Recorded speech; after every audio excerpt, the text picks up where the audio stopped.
Hello friends, ഇന്നൊരു തനി നാടൻ ഐറ്റമാണ്, അതായത് മഞ്ഞച്ചോറ് അല്ലെങ്കിൽ ബിരിഞ്ചിയും ബീഫ് കറിയുമാണ്. കോഴിക്കോട് ഏരിയയിലുള്ള ആളുകൾക്കൊക്കെ പരിചിതമായിരിക്കും ഈ ബീഫ് കറിയും മഞ്ഞച്ചോറും. ഈ മദ്രസകളിലൊക്കെ പരിപാടികളുള്ള സമയത്തും അതുപോലെ തന്നെ ആണ്ട് നേർച്ചയൊക്കെ ഉണ്ടാകുന്ന സമയത്തൊക്കെ പണ്ട് ഒരുപാട് കഴിച്ചിട്ടുള്ളതാണ് ഈ മഞ്ഞച്ചോറും ബീഫ് കറിയും. ഈ ബീഫ് കറിക്ക് ഒരു പ്രത്യേകത ഉണ്ട്. പച്ചക്കായ, ചേന, ഉരുളക്കിഴങ്ങ് ഇതൊക്കെ ഉപയോഗിച്ചിട്ടാണ് ബീഫ് കറി ഉണ്ടാക്കുന്നത്. തൽക്കാലം നമുക്ക് ഇന്ന് ഈ ചോറ് എങ്ങനെയാണ് ഉണ്ടാക്കുന്നത് നോക്കാം. കറിയുടെ റെസിപ്പി ഞാൻ അടുത്ത് തന്നെ പോസ്റ്റ് ചെയ്യുന്നതാണ്. ആദ്യം തന്നെ ഒരു കുക്കറിലേക്ക് 1.5 ടേബിൾ സ്പൂൺ വെളിച്ചെണ്ണ ഒഴിച്ചിട്ടുണ്ട്.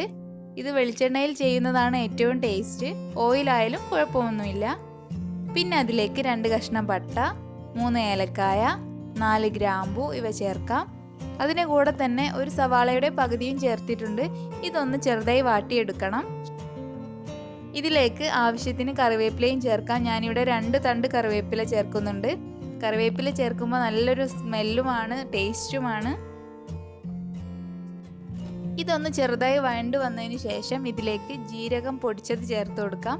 വലിയ ജീരകം അങ്ങനെ ചേർക്കാവുന്നതാണ്. ഇവിടെ മോൻക്കൊന്നും അങ്ങനെ ഇഷ്ടമില്ല, അതുകൊണ്ട് ഞാൻ 1.5 ടീസ്പൂൺ വലിയ ജീരകം പൊടിച്ചത് ചേർക്കുന്നുണ്ട്. നിങ്ങൾക്ക് 1 ടീസ്പൂൺ വലിയ ജീരകം അങ്ങനെ ചേർത്താലും മതിയാകും. എന്നിട്ട് നല്ലപോലെ മിക്സ് ആക്കി കൊടുക്കാം. ഇനി ഇതിലേക്ക് 1/2 ടീസ്പൂൺ മഞ്ഞൾപ്പൊടി കൂടെ ചേർക്കാം.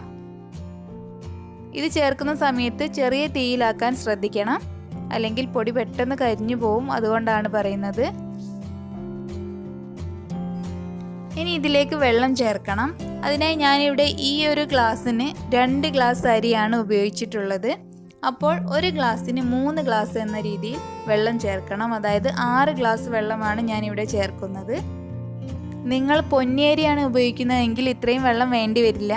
ഞാൻ ഉപയോഗിക്കുന്നത് തഞ്ചാവൂർ കുറുവ എന്ന കുറുവ അരിയാണ്. വെള്ളം ഒഴിച്ചതിന് ശേഷം ഇതിലേക്ക് ആവശ്യത്തിനുള്ള ഉപ്പ് ചേർക്കാം. ഉപ്പ് അല്പം കൂടുതലായി നിൽക്കണം, എന്നാലേ ചോറ് വെന്ത് വരുന്ന സമയത്ത് നല്ല ടേസ്റ്റ് ഉണ്ടാവുകയുള്ളൂ.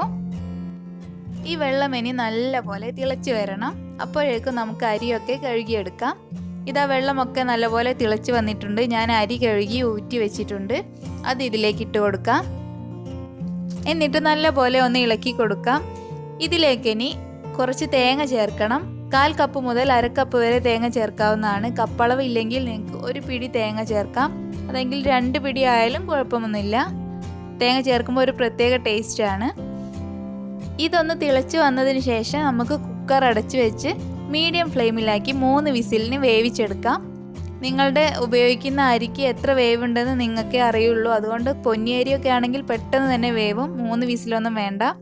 ഇതാ ഇവിടെ അരിയൊക്കെ നല്ലപോലെ വെന്ത് വന്നിട്ടുണ്ട്. ഒരു ഫോർക്ക് ഉപയോഗിച്ചിട്ട് ഇളക്കി കൊടുക്കുന്നതാണ് നല്ലത്. അരിയൊക്കെ ഉടഞ്ഞു പോകാതിരിക്കാനാണ് അങ്ങനെ ചെയ്യുന്നത്. ഇത് കണ്ടല്ലോ, നല്ലപോലെ വെന്ത് വന്നിട്ടുണ്ട്. പെർഫെക്റ്റായി വന്നിട്ടുണ്ട്. എനിക്ക് എപ്പോഴും ഈ കുറുവ അരി ഉപയോഗിച്ച് ഇങ്ങനെ മഞ്ഞച്ചോറ് ഉണ്ടാക്കുമ്പോഴാണ് ടേസ്റ്റ് തോന്നിയിട്ടുള്ളത്.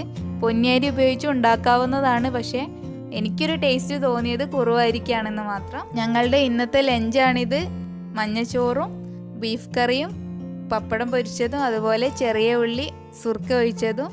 ഞാൻ മുന്നേ പപ്പടം എങ്ങനെ വീട്ടിലുണ്ടാക്കാം എന്നുള്ളത് ഒരു പോസ്റ്റ് ഇട്ടിരുന്നു.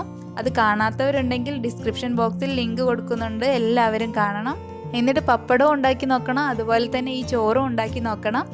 കറിയുടെ റെസിപ്പിയുമായിട്ട് ഞാൻ പെട്ടെന്ന് വരാം. അതുവരേക്കും ബൈ.